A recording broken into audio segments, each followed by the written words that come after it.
Byrd. I am the editor-in-chief of Ladies Night Anthology. It is an annual comic book that features all women identifying creators, and we are going to be doing our panel today on Fandom Year One, What You Wish You Knew Then. So it's a little bit of time travel scenario where we wish that we had somebody that could go back in time and tell us the things that we didn't know when we first started reading comics. And the good thing about this panel too is that the information that you gain today is wisdom that you can share moving forward. You can all be ambassadors for comic fandom, if you aren't already, which I'm sure many of you are already evangelical about it. So we'll start off with introductions. This is Summer. Summer is an editor with Ladies Night Anthology as well as an organizer of International Geek Girl Pen Pal Club, which is a really great organization if you're not familiar. And then this is Lauren Burke. She is an editor of Ladies Night Anthology as well, and she is the co-creator of P.I. Jane, an online webcomic, and I'm Not Omni Girl, which is having a new issue out this spring, correct? Excellent. And Keidra Chaney is of the Learned Fangirl, and I believe you're also a bassist for a metal band? Metal. Oh, I'm sorry. I love metal, but we haven't talked about that. All right. Excellent. And then finally we have Rosberg, who is another editor of Ladies Night Anthology and is a writer for AV Club. She writes comic book reviews and also is a board member of the Chicago Nerd Social Club, which is a wonderful organization here in Chicago. So let's give a hand for all of our panelists.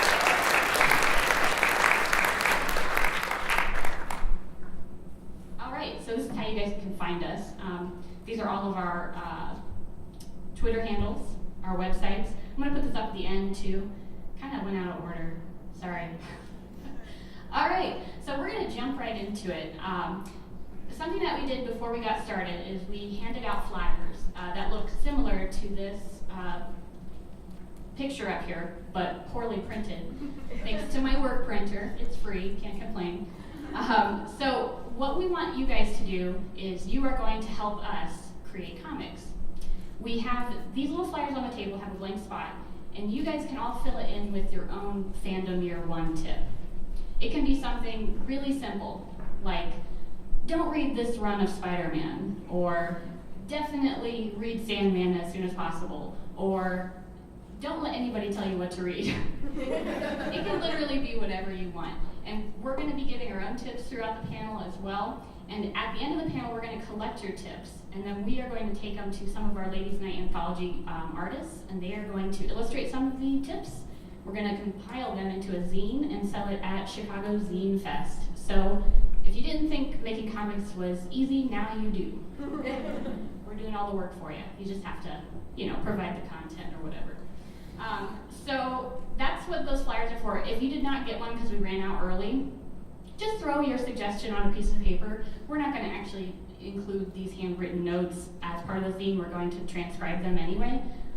So you can use a piece of scrap paper. You can use the flyer that we handed you that has all of our contact information on it. Just as long as if you want to participate, there's many ways to do so. And if you don't want to, hand it to a neighbor. If somebody's like, I've got 5 tips, I need more paper, you can do that too. So that's a little explanation of the participatory aspect of this panel. But we're going to get right into it. I'm going to have open the floor to our panelists to start with how they got into comics and if they had mentors, people that sort of showed them the ropes, or if they just dove right in. So who wants to go ahead and get started? Caitlin. Hi, I'm Caitlin, and I have a problem with comic books. Yes, this is AA, let's be real. So I started reading comics, and I am completely unapologetic about this. I started reading comics because of Hugh Jackman shirtless. I got into comics when the first round of the X-Men movies came out. I was in high school, and I was like, what is this? Oh my god.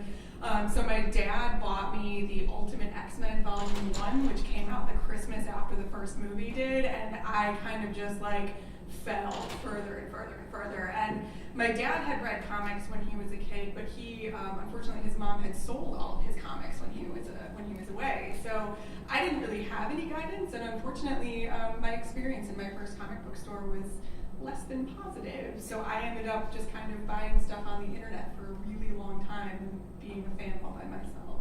So Caitlin, I heard 2 tips right there Yes. that you could give. There is no reason to expose yourself to a space that you aren't happy in. There's no reason at all. And there's also no such thing as a fake geek. I know that this has been all over the internet the last couple of years, but if you get into anything because of anything, you're a legitimate fan. Getting into like Marvel comics because you really like looking at Sebastian Stan, totally fine. There is no reason to feel like somebody's going to judge you for that. And if they do judge you, that's their problem, not yours. I think the other important tip from that is don't let your mom throw away your comics. Yeah, legit. Seriously, he had a couple issues of Silver Surfer that probably could have paid for my college education. So like, don't save everything, but keep an eye out for the things that might be helpful later. All right, who else wants to share how they got into comics? Well, I think I was like the only fan of the 1984 Supergirl movie, so I think that was it. All right, okay, good. Clearly not the only one. Okay, excellent. Can you guys hear me okay? Yeah. All right. So that was my entrance into comics. That movie, my mom made me my own Supergirl costume. My godfather had a bunch of old comics at his house, and I didn't really have any guidance, but I just kind of would go through those comics on my own, read them. Most of them were not that great. I think I didn't really have a mentor per se until I started shopping at Third Coast Comics. I think it was like the first week that they opened. That's an Edgewater store. Terry Gant is the owner.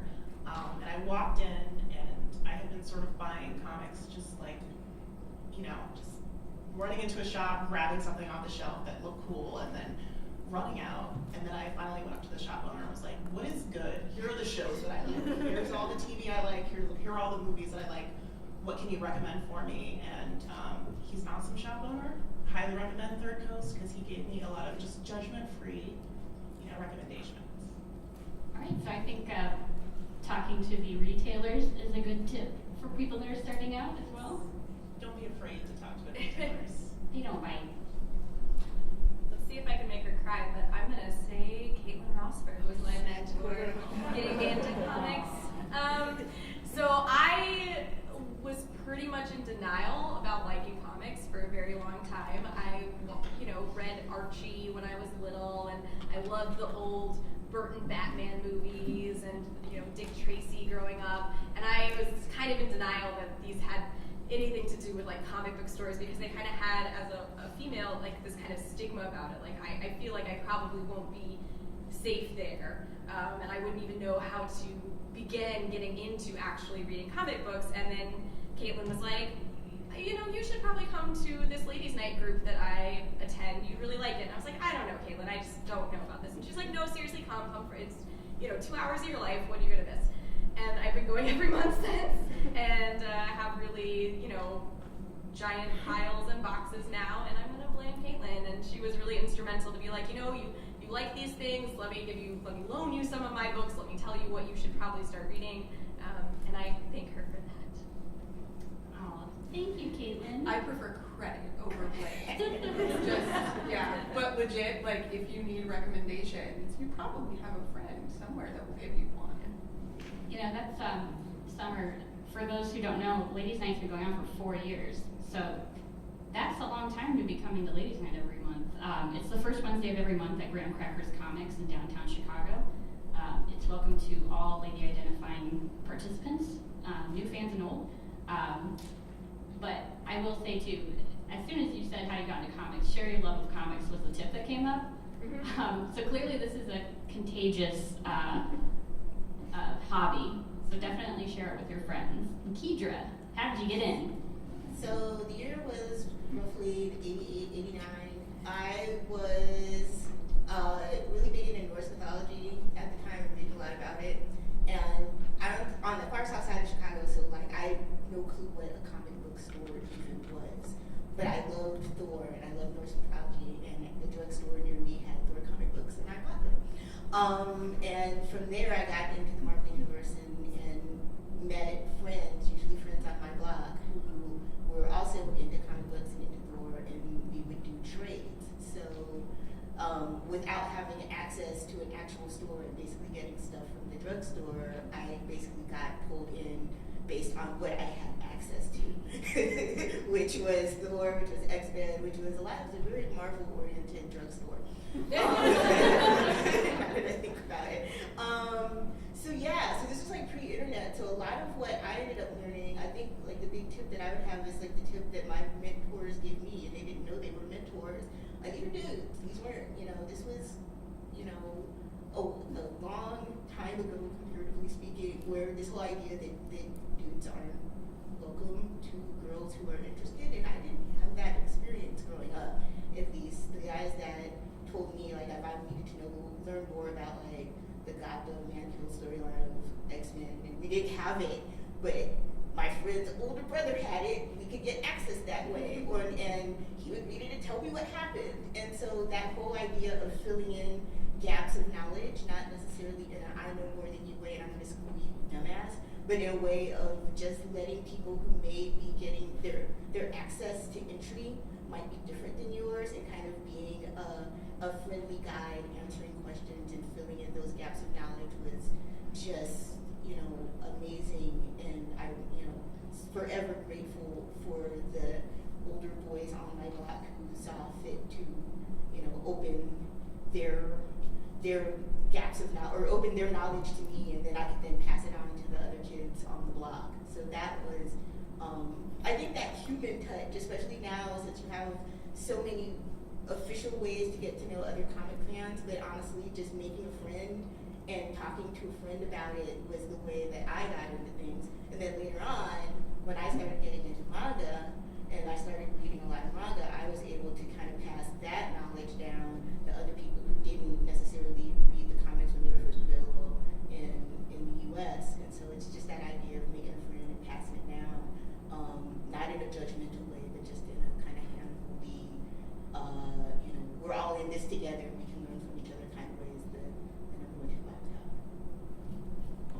Excellent. Kind of to go to Keidra's point, when I left the first X-Men movie with like eyes as big as saucers and was like, oh my god, this is awesome. I saw it with a friend of mine in high school who spent the entire car ride back to my house. He was dropping me off at home explaining the Dark Phoenix saga to me. Because he was like, if you think that's fucking cool, you are gonna love this shit. It's gonna be awesome. And then you get, I'm hoping this isn't a spoiler because it's almost like a 20-year-old movie at this point. But at the end of the second X-Men movie, there's this teaser for the Phoenix, and I'm sitting in the theater next to him, and I was like, oh, I got that reference. That's amazing. This is so great. And I think to Keidra's point, it's a level of enthusiasm thing of like, this is something that I love so much that I cannot contain myself, and I'm going to word vomit on you. It's not about being like condescending, but it really is like, man, if you dig this, you're really, really gonna dig that. And that was something that was so great for me growing up, because we didn't necessarily have a community, a place to go. So we just had each other. And in a weird way, that kind of made it easier for us to be open with what we didn't know and how we could learn from each other, because we didn't have the neighborhood comic book shop to go to. We had, like, our brain trust was each other. We could learn. There was a new kid 4 blocks down the street, and he's got, adventure, so let's go to his house or her house, whatever, So that to me is like, that community is not necessarily about a place or even about a community that can be named, but just about networks of people sharing their enthusiasm with each other and getting people into new stuff. That's a really good segue, because one of the things we want to talk about was tips for getting involved. And that can mean finding other fans, that can mean finding other people that potentially want to make comics, because, as Summer said, she didn't read comics or really want to get into them about 4 years ago, and now she's an editor of an annual comic book anthology. So you can go from zero to comic creator real fast, and we're going to give you tips on how to get there. So what are some really quick tips for you guys that can help people that just got into comics, maybe feel like they're alone right now, even if there is the internet out there? Where are the go-to places for you guys? Lauren? Well,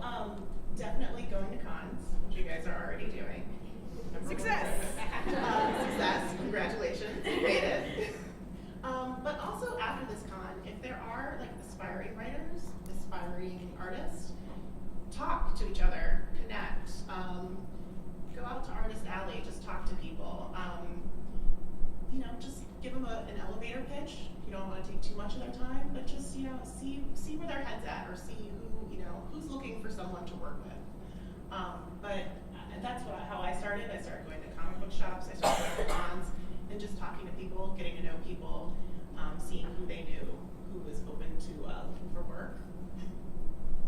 With meetups, and for you, like me, Third Coast was when I finally knew I wanted and needed a home, an actual physical place. Third Coast was on it, and partially because I already knew people who were going there, who knew Carrie, and then we met. But I think unofficial events, because I think it can be intimidating to go to kind of official events where everybody knows each other and you're the person in the back of the room. But like smaller meetups where people might just be getting together casually, and if you know it's happening during a Wednesday or a Thursday or whatever, you can just maybe go and introduce yourself to 2 or 3 people at a time and get to know them. That's a lot less intimidating than trying to go to a bigger event and introducing yourself and cutting through the crowd. So I think that some of the smaller kind of weekend events or weekday events at comic book shops, your comic book shop of choice, where there might not be a huge mass of people, but enough to get to know each other and have one-on-one conversations would be the best. So I will also say that having a visible nerd flag somehow, I work for accountants during the day, so I have to dress like super conservatively, and I can't be like Jughead in the office. But I do have a bunch of pins on my backpack that are super nerdy, and they say stuff about comics and Marvel. And the number of times that someone has like walked up to me and said, "I love your button," or "I love your phone case," or if I'm sitting on the train reading a comic, and like sometimes those interactions aren't as positive, but most of the time if someone's just like, "That's a cool thing, what is it from?" or "That's a cool thing, I love that too," it's like 30 seconds out of your day to meet another nerd that might love the same thing you love. And especially if it's something really esoteric that's not as common as like, the Batman symbol, like having at least just something small to be like, I'm a nerd in the world, and I'm open to talking to other nerds in the world. Yeah, I was going to suggest the same thing.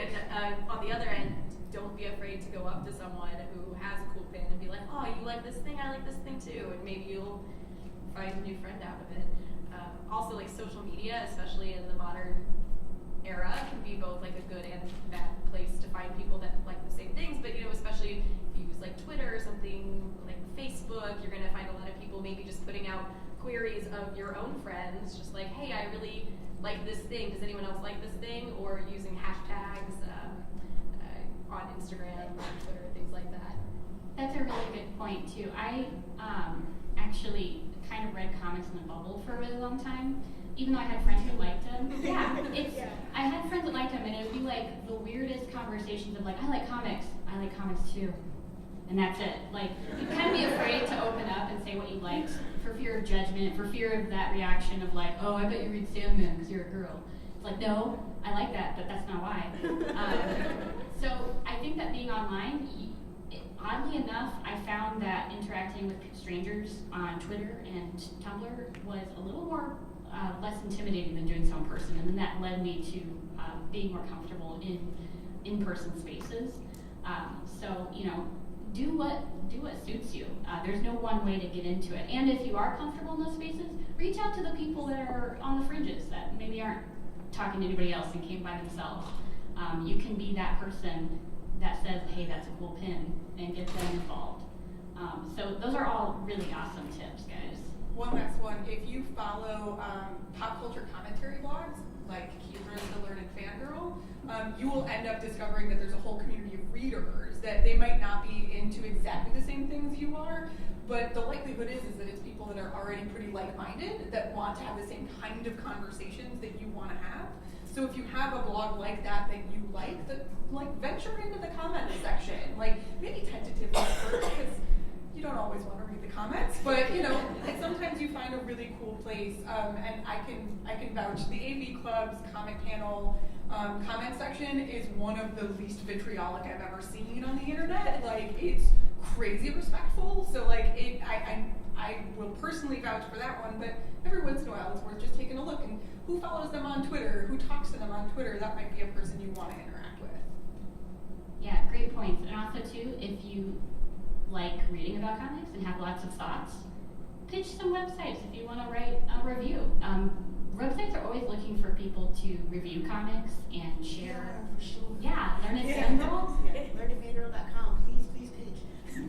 And honestly, like, there aren't enough people out there that are consistently and enthusiastically writing about comics, because it can be a draining experience for people that do it all the time. So if you casually want to share your thoughts, like, hit up the Mary Sue, hit up the Learned Fangirl, go to womenwriteaboutcomics.com. There are so many awesome sites that you can get involved and put your voice out there and connect with other people as well.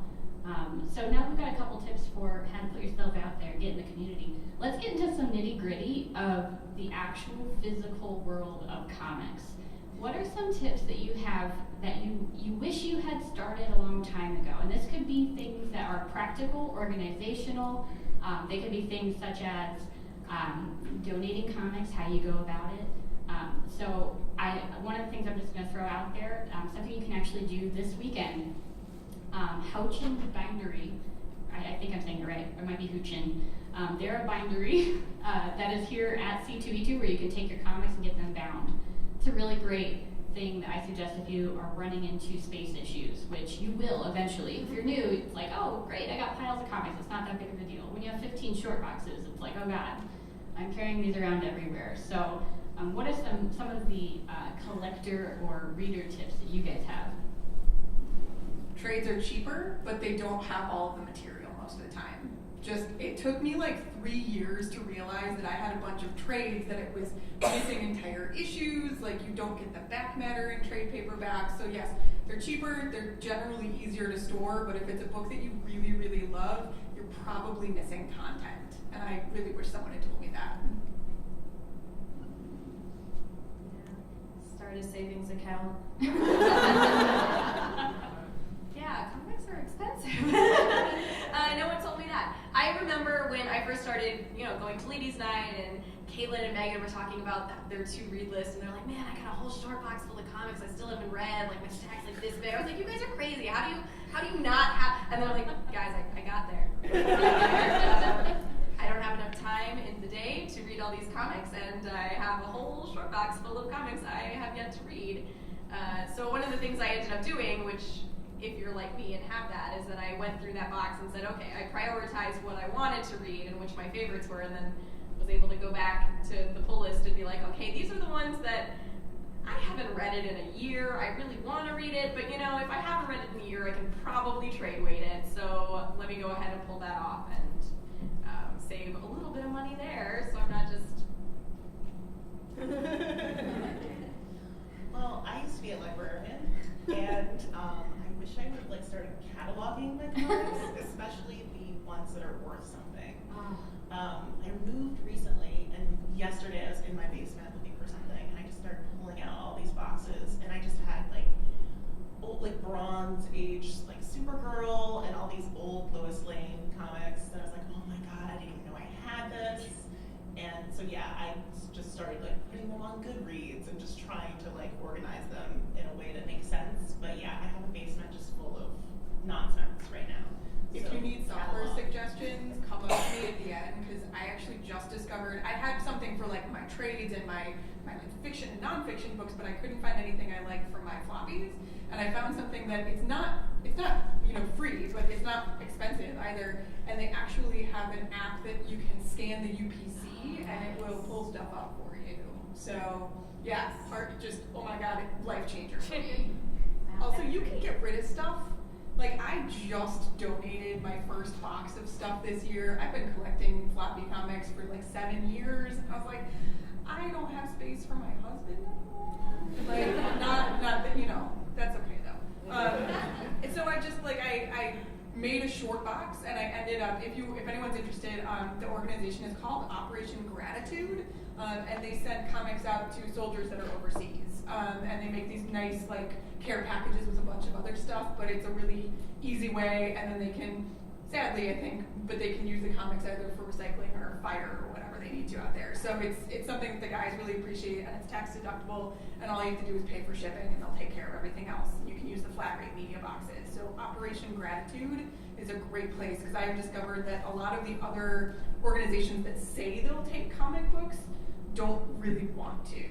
Like children's hospitals and stuff don't want to have to deal with the catalog in question. So just, if I can just throw it in a box and send it away, that makes me feel a lot better. That's interesting because that was going to be like that. I've done that a few times. Not necessarily children's hospitals, but like independent libraries and kids organizations. And I was going to say donate to them. If they're not using it, I don't know. Keidra, do you have any other physical media I don't suggestions? read my stuff online. So I don't. Okay. Like I'm Better so I don't know. Get an iPad. Comicsology and Marvel Unlimited. I don't know if there is a solution for like actual storage of floppies that I'm super in love with at the moment. Because I'm like constantly looking on Pinterest just to be like, how can I organize these better instead of sitting in these long boxes under my bed, in which they're really annoying. But I'm not super happy with any of the options that are out there. That's why I want to do the binding. Yeah, the too. binding is Yeah. good. The binding, man. And I they're love on it. the C2E2 floor, right? Yeah. They are, and actually, they usually have some discounts if you drop off your comics this weekend. You don't have to pay for the shipping to send them off to be bound.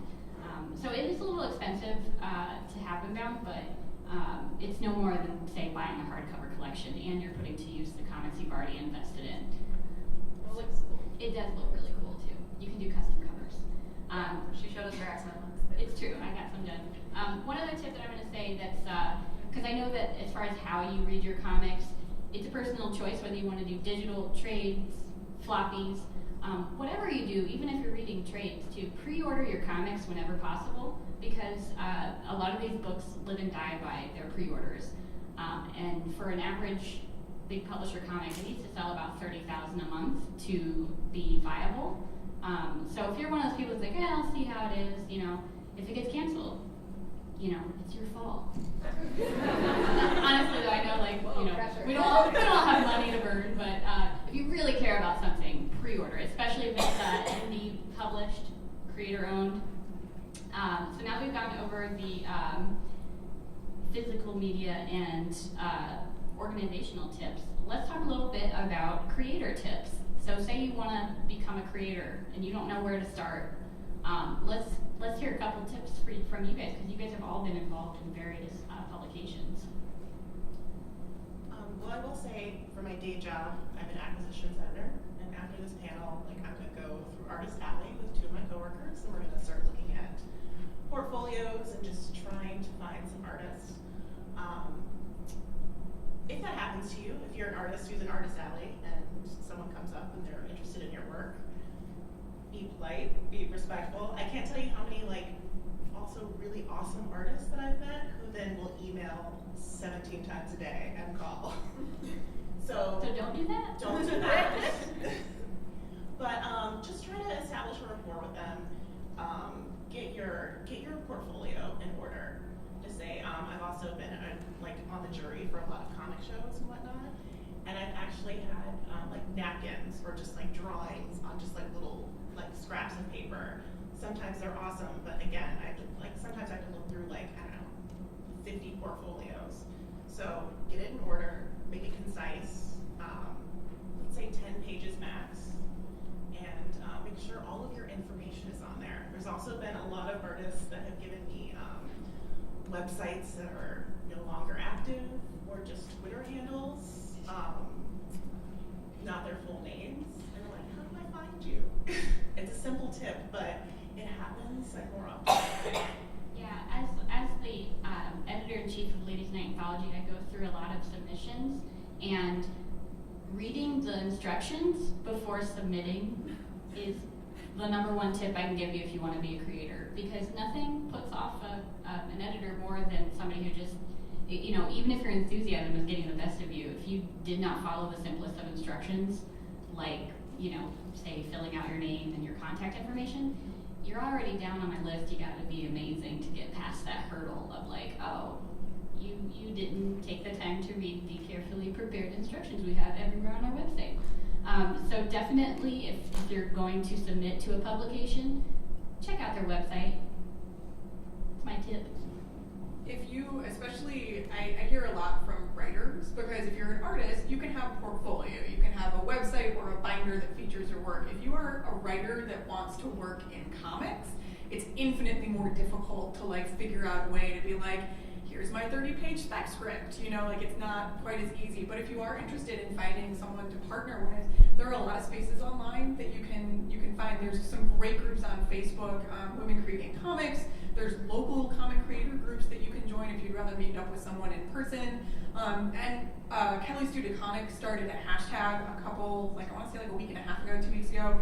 It was just hashtag Visible Women, and it was a list of female artists that want to work on comics. And someone put it in a spreadsheet, and there's 357 of them. So if you want to reach out to someone, you can also go to places like ladiesnightanthology.com. We have all of our participants listed, and if they provided us with a website, we have their website and contact information. So if you bought something, you're like, wow, this person's really talented, I want to see if I can maybe work with them or ask them a question, reach out respectfully. I don't know anyone that's going to be like, God, this person likes my shit and said nice things and has a question. Dang it. I think that kind of the earlier point though, being respectful of the person's time is really important. Writing reviews, I do have people reach out to me and ask if I'm interested in like a comp copy of something to review it, and 9 times out of 10, I'll say, yeah, sure, but every once in a while, if somebody's a real dickhole about it, I have zero interest in interacting with you. Like, I'm not, and I'm happy to take some time. And I had one guy that I turned him down, and he said, asked very politely, the whole conversation was very respectful, and he asked politely, can I ask why? And I said, honestly, the writer you work with has a really bad reputation for harassing women at conventions. I like your art a lot, but I'm not interested in reviewing anything by this writer, and I apologize. If you make something else without him, please reach out to me and I will happily review it.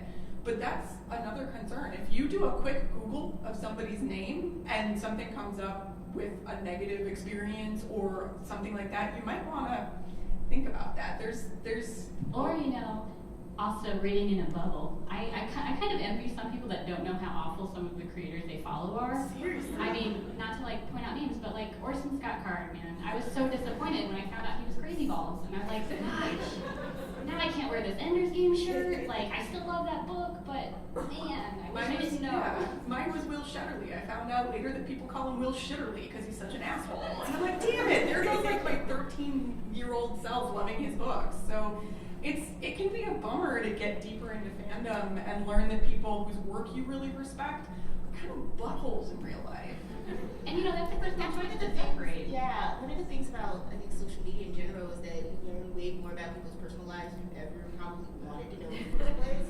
And especially with fandom, where like there's different levels of celebrity and semi-celebrities become really open about what's going on. So you might know somebody and then find out that that person hates that other person, and that makes it hard to really get deeper. I feel like, and I said this to Caitlin a few times, where I feel like I'm geek adjacent a lot of the time because I'm into things, but I do I consume in a bubble a lot of the times, and I don't get too far into fandom, partially because I don't want to hear about everybody I think I like ends up being a jerk, and I don't want to know. So there's a little bit of protection from that. But I was just gonna reiterate the whole idea of please, when you pitch, please get the instructions right, get names right, be respectful. Like, you would be surprised at how hard that is for a lot of people who are very used to informal conversation online, who treat an email like it's DMing somebody.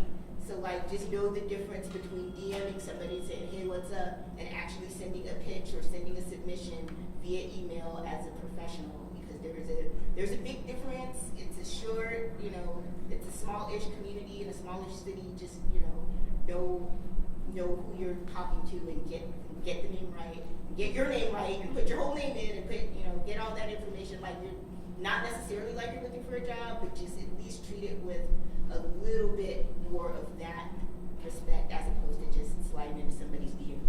So. That's a great tip, Keidra. I think just in general, don't be an asshole.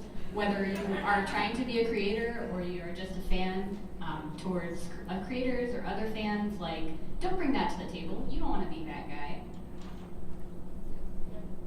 And then, so do you guys have any other tips? Keidra, do you have anything you'd like to talk about as far as starting your own website that focused on Don't, academic. Honestly, I feel like, once you make connections with people and start, creating relationships and friendships with people and finding out what their passion points are and really looking to your community of friends and fellow fans, going in a direction that may not necessarily be in a direction that other people are going into will keep you in the game longer. So you don't have to create another Mary Sue or another, doing your own thing online. One of the greatest benefits of doing things online is that there's still a fairly low point of entry, and you can create something great and quick without having to spend too much money. So I really think if you have a community of people who are creators who want to create something with you, creating those relationships and those friendships early and knowing who you can trust to kind of get the job done is really the key to kind of doing it. And then also just kind of staying ahead of what other people are doing and trying to do your own thing as opposed to recreating what somebody else is doing, which is, especially in an environment where there are so many creative people with so many ideas, like you can very easily create something that no one else is doing as long as you kind of stick to your guns or something like that. So, but also, especially for digital, don't get so hung up on popularity. Like, what are the benefits of getting into doing digital publishing before it became kind of clickbait heavy is that you don't necessarily pay attention to that as much. If you can kind of, popularity and clicks don't necessarily mean that you're not getting read and you're not getting appreciated. And like 3 or 4 people who really love your stuff will mean a lot more than a lot of empty clicks and, or driving a lot of people who are basically just there to harass you. I think if you can like find your core group and give them what they're looking for and kind of create relationships with them as audiences, do a lot more. You're doing a lot more for publishing by focusing on that passionate core group of people and trying to be everything for everyone. So. Yeah, leave that to the big guys with budgets. Yeah. So we've got a couple more minutes. The panel ends at 1:15. I want to leave the last 10-15 minutes for Q&A. So I'm going to ask my panelists here to do a lightning round, just like just like the number one tip that you guys can think of. So we'll start with Caitlin and just move our way down. I think the biggest thing is to love what you love unabashedly. Like, it doesn't matter if nobody else likes what you like, but if you really love it and you have a reason that you love it, that's okay. It doesn't matter that nobody else is there with you. You're allowed to be a fandom of one. That's fine. Also, don't talk about Dan Slott on the internet. You basically took my advice. You don't have to justify anything. No, you don't have to justify your fandom. Like, fandom is yours. You do it for the love. You don't have to do it. Some of us get paid for it, some of us don't. But it's not supposed to be a job. It's supposed to be something you do for love. And if you're a fandom of one, that's great. And if you're a fandom of 1 million, that's also great. So just don't be ashamed and don't feel like you have to defend your fandom because it's yours. I think definitely speak up. The last 2 panels that we've done, we've had people come up to us after the panel and said, "Oh, I follow Ladies Night on Tumblr, or I've seen your website, and I look at what you post on Facebook, but I never contribute and I never come. But I really want to pitch, or I really want to be involved, but they're just afraid." And we are just the nicest group of geeks you'll ever meet. We're very welcoming. We don't care what your experience level is.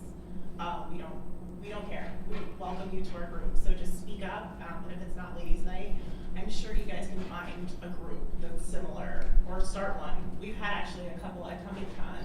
Someone came up to us and they had started their own group in Columbus, Ohio that was inspired by Ladies Night. And so I think it's like 20, 30 women who meet monthly, and they have like a lending library and a great support system. So definitely take inspiration from that. I'm gonna say keep an open mind. So when you're both like giving and taking suggestions from other people, don't necessarily feel like you're stuck in your corner and you can't expand out to try new things. Or if someone likes something but you absolutely hate it, it's okay that they like it and you don't like it. It's not, a monolith of just we must all like and dislike the same thing. So just, knowing that everyone's coming from a different place and everyone is at a different point in what they like or what they don't like, and just to kind of embrace that difference and help people out. That's a really good point, Summer. I remember when I first met my husband 10 years ago, he was really trying hard to get me into Star Trek, and I was like, I like too many nerdy things. I can't. I felt like I already inhabited too many corners of nerddom, and that was just one more thing. And then 4 years later, I got married in a Star Trek uniform because I totally got into it. And I was like, why was I waiting? Your shirt. I have Your shirt is amazing. Yeah. So I think like that apprehension of like, I've told friends like, you should read this comic, and they're like, well, I already collect records, so it's like there's no limit. You can dip your toes in. You don't have to go full in. I mean, you can end up getting married in a Star Trek uniform. You'll love it. So I totally agree with that. And my final tip would be, welcome, you belong. And I really wish somebody had told me that.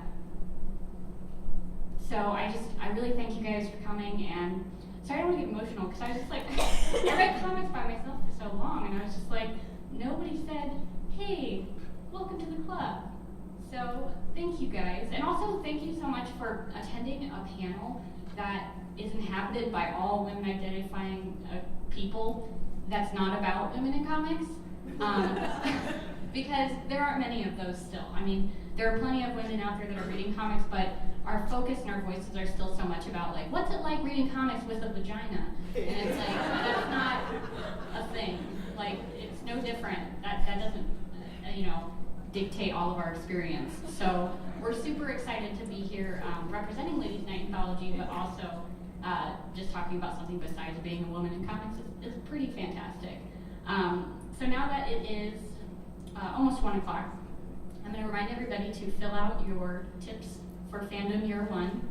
And then at the end, if you guys could just pass them all to the left, your left, we'll pick them up at the end of the table. And please pass along your pens too if you guys borrowed a pen. You don't have to do it right now too, we got a couple minutes because we're going to open it up to the floor. And if you guys are like, shoot, I really can't think of a tip right now, you can hit us up on Twitter later. Just use the hashtag FandomYear1, and we will potentially include it in our zine as well. And again, too, we're GCC Ladies Night is our handle on everything, Twitter, Tumblr, Facebook. Hit us up on there.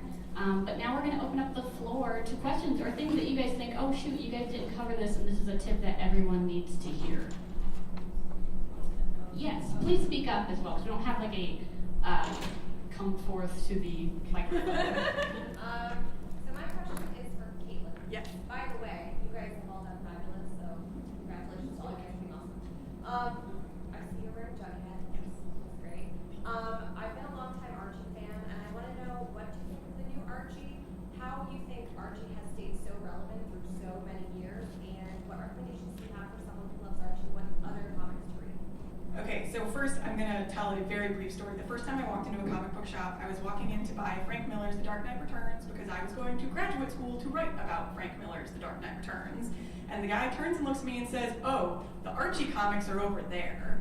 So I turned around and walked out because I was like, fuck you and your bullshit.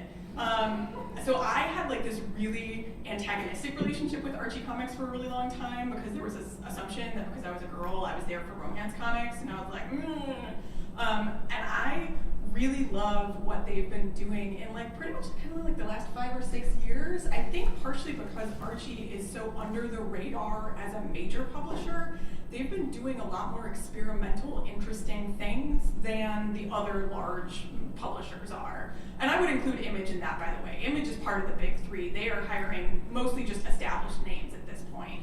But Archie was like, you know what? We're going to introduce a gay character. It's not going to be a big deal. By the way, Archie's going to die. Oh, wait, no, we're going to have Predator versus Archie. We're going to have all this cool stuff happening. And I think that I'm going to admit that I really like the Jughead comic more than Mark Waid's Archie so far.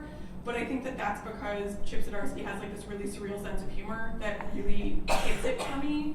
And I really like slice of life stuff. So that for me, it was like a sweet spot that they updated it. It's a little more modern. As to your final question, this is my favorite game. It's Dump the Chump. We play it at Ladies Night every once in a while. Somebody's like, well, my dad likes Shakespeare. What comic should I buy him? I'm like, yes. If you like slice of life stuff, there are so many really great graphic novels that are being published right now. A lot of them are being published by First Second in particular. Lucy Knisley is here this weekend. She is pushing her new book, which is about her experience of getting married, but all of her self-reflective autobiographical stuff is really great. She has a lot of travelogues she's done.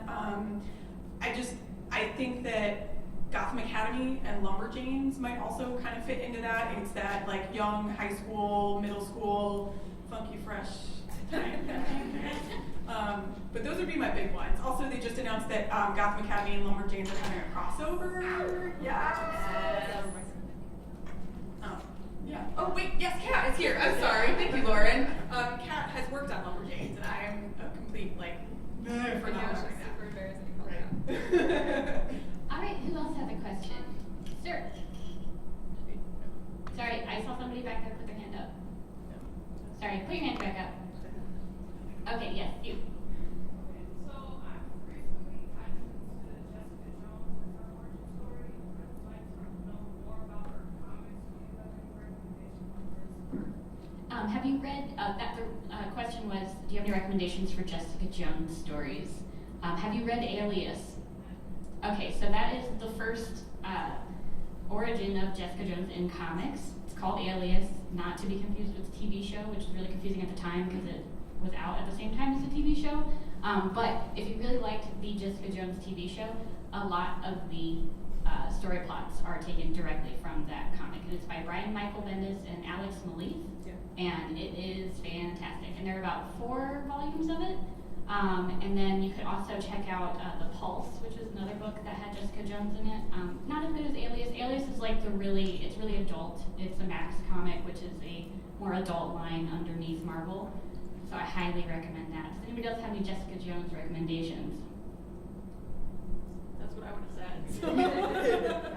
And also not Jessica Jones, but like if you like that style, I would go maybe like Queen and Country. Yes. Greg Rucka.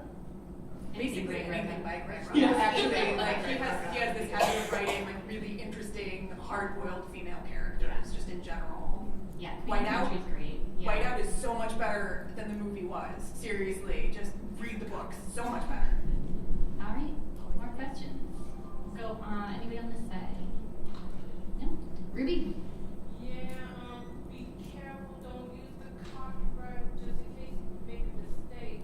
That's a really good point. If you are going to get into the world of comics, yeah, you have to be in the parody realm if you're going to interpret other characters. So if you're making your own character, don't make it Batman. And things are really loaded. Mom, Batman. Okay, any other questions? I swear I saw some hands jump up earlier. So otherwise we're going to wrap things up here shortly. Do you guys have, oh, sorry, yes. Alright, so I don't know if you guys would be able to answer this or not, but I am a children's librarian, and we do have graphic novels and comic books for kids, but I'm wondering if you guys have any suggestions for younger kids who are interested in getting into graphic novels or comic books, but maybe, again, it's like this whole wall and they find super intimidating and they don't quite know exactly where to start. What age range? I have everybody from like kindergarten through 8th grade, but I would say probably more just kind of like starting to read on their own to like 2nd, 3rd, 4th. Ooh. There's a bunch of really great picture books that DC and Marvel have put out that are like targeted specifically at learning readers that feature like Iron Man and Batman and Batgirl.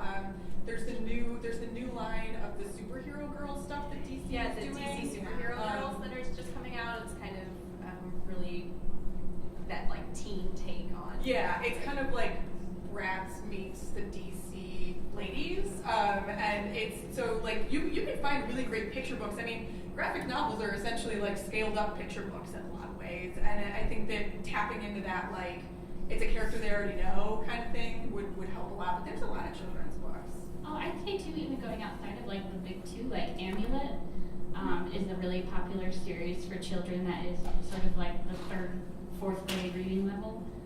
Scholastic is putting out a lot of really great all ages content. There's a bunch of stuff from Boom and Boombox. Too. Yeah. Boom's stuff is great. Yeah, That's Boom out stuff there. is pretty good, all ages, just all around, and a lot of it is actually tied into pre-existing IP that they might recognize, like Adventure Time and stuff like that. And I mean, if you're looking for more superhero-y things, I know we mentioned Gotham Academy, but that's a really great, it's based in this like boarding school set in Gotham, so you have some of those Batman mythology things happening, but it's, you know, the characters themselves are all younger, and it's not a lot of like blood and gore and like, I've always described it as Harry Potter meets Nancy Drew in Gotham. Yeah. Also, the new gem and the holograms that's out right now is pretty It's one of my favorites that's out right now. It's beautiful. It's like the art is great and the story is, you know, much better than that movie that they just tried to do. It's much What better. are you talking about? What movie? What movie? There was no movie. As well as Miss Marvel that's out right now. Yes. Silicon is amazing. So there's a lot of stuff out there that's, you know, you can get that's superhero-y, but geared more towards younger audiences. Princeless? Princeless? Yeah. The princess that saved herself. Sorry, I'm just trying to think of all the things I've kickstarted in the last year. Well, also anything by Paper Cuts, the publisher, so that is aimed at a younger audience. Marvel is actually coming out with a new line of level readers for probably your age range. And Raina Tellemeier, I'm sure you know about Smile. Yeah. You laugh, but that list rivals some of our new releases. Yeah, I believe she's the most popular She's selling the graphic novelist. best-selling graphic novelist ever of like any comics, and it's kind of weird because people in comic stores like don't even know who she is sometimes, and it's like really it's kind of a monolith of publishing, but Did we mention for a second for this one too, or? Yeah. Okay. I couldn't remember. We could do a whole reading list Yeah, for seriously. you. If there are any Come other to my house, librarians it's out out there, there. like we could just put it up on our website actually. I think the one age range that's kind of hard is like 12 to 15. It's like not quite adult content, but not like the kiddie stuff. So that's the one where I really struggle with. You'd get like a 12-year-old girl coming in and like looking at Sandman, and you'd be like, it's not quite ready for you, but Yeah, but you let's can, find you can do something stuff else. like the Tamaki sisters, like this one Yeah, summer. I was gonna say this one summer, yeah. Yeah, it's just you know, especially to kids that are like popular with the big name characters, but the content isn't quite hitting that sweet spot. So, does anybody else have any questions? I was just gonna add that Marvel is putting out a new young adult line as well. Yes. They just did a Black Widow one, but they're Oh yeah, the novels. Yeah. There's the Lois Lane novels and the Okay. No, those are great recommendations, guys. Anybody else have a question? Yes. Favorite female comic book characters? I gotta be cliche and say Jean Grey. I mean, Caitlin and I were just on a panel about Lois Lane. It was pretty great. But yeah, it was. I'm a Wonder Woman lady. No shame in that. I feel like saying Storm is too obvious, but I've actually been more partial to Rogue growing up.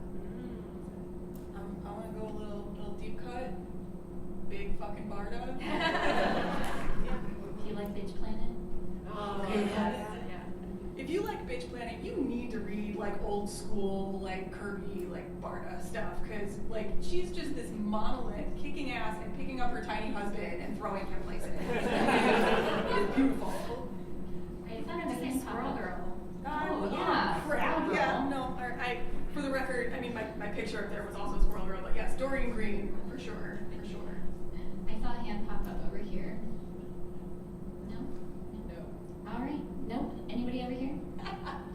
Sorry, I'm like an auctioneer where nobody else is smiling. Okay, so we'll go ahead and wrap things up. Thank you guys so much again for coming to our panel. It was a huge success. Wait, we did.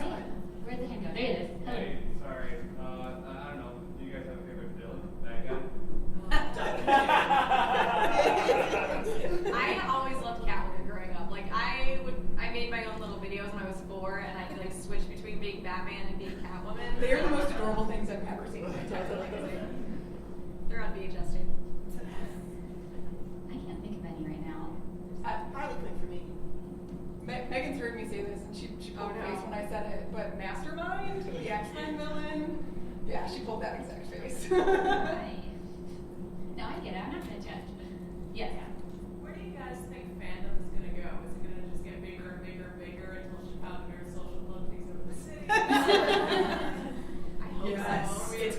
full-time job by 2025. Okay, so like, I've got like weird sort of naysayer feelings of like, Yeah. let's not let this be the 90s again, of like where this, you know, speculatory market can have a bubble that could potentially burst. I do get nervous about the source of everything they love are these publishers that are not exactly doing fantastic.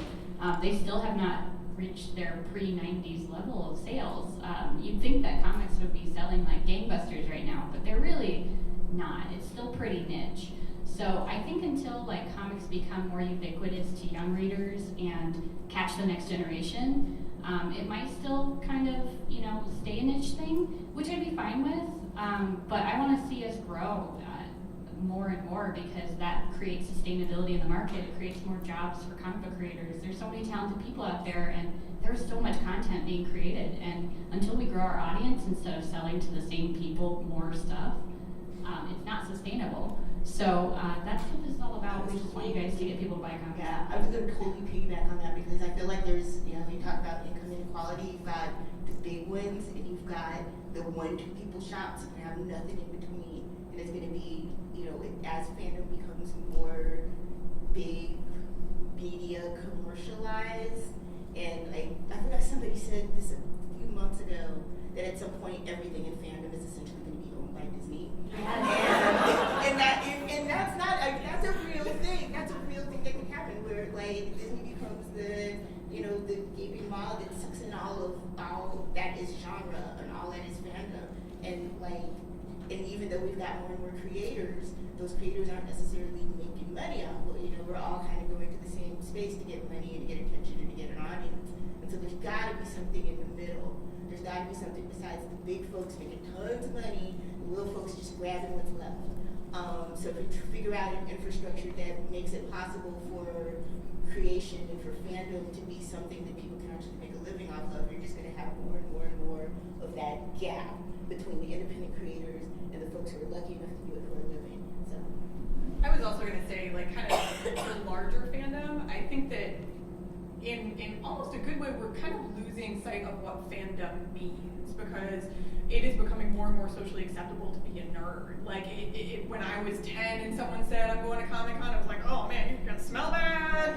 But now I'm like, I'm going to Comic-Con. People are like, oh yeah, which one? What are you doing? You know, I think that being a nerd is becoming more acceptable because people are starting to recognize that there are so many ways of being a nerd and so many things to be a nerd about. So I think in that way, fandom will, as a collective activity, will continue to expand to encompass more things. But I do worry about this. Like, we are going to continue to have kind of like, it's almost like, you know, the 1%ers versus the shrinking middle class. It's kind of the same income inequality gap that we have these large publishing monoliths or game development monoliths or media development monoliths, whatever it might be, and then you have the small independent shops. And my concern is that even as the audience and acceptability continues to grow, it's not like, and I hate to use this as an example, but it's not like Big Bang Theory is talking about first, second books. They're talking about DC and Marvel and Image. And even DC and Marvel and Image creators don't bring in the big bucks. Yeah, it's right. not them, it's the IP holders. Yeah. So support your local comic shops and independent creators. Wrapping it up now, I don't want to go over. Thank you guys so much for coming out.